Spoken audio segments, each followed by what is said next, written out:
এই সিরিজ পাকিস্তানকে হারানোর সিরিজ। এই সিরিজ গত সিরিজে আমাদের ৩-০তে হোয়াইট ওয়াশ করার প্রতিশোধের সিরিজ।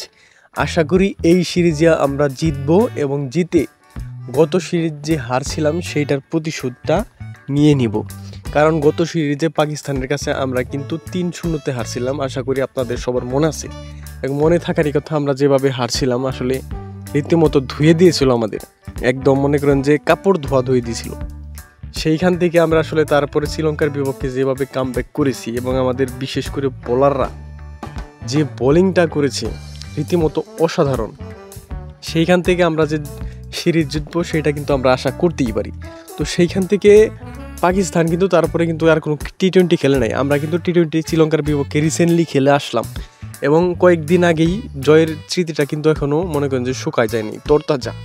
সেইখান থেকে সিরিজ জেতার পরে আবার আমাদের পাকিস্তানের বিপক্ষে প্রথমেই কিন্তু টি-20 সিরিজ 3-0 টি-20 সিরিজ হবে। সেখানে কিন্তু আমরা পাকিস্তানের যে বিপক্ষে যে লাইন আপ সেটা কিন্তু শ্রীলঙ্কার বিপক্ষে যে লাইন আপটা ছিল সেই একই লাইন আপ নিয়ে খেলতেছি।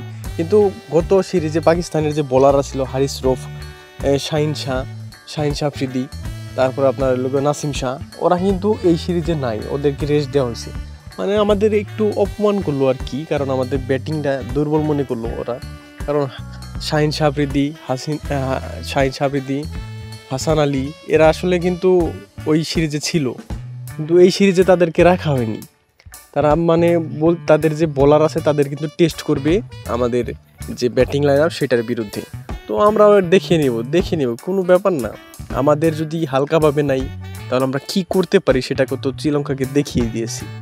তো এটাইও দেখে নেব, কোনো সমস্যা নাই। পাকিস্তান তোমরা প্রস্তুত হয়ে যাও, কারণ আমরা প্রস্তুত। তোমাদেরকে আসলে হাতে হারিকেন এবং পাশায় যেটাই হোক আর কি, আপনারা তো জানেনই। তো সেটা আসলে করে দিব আমরা, কোনো সমস্যা নাই। দেখা যাক রাত্রি।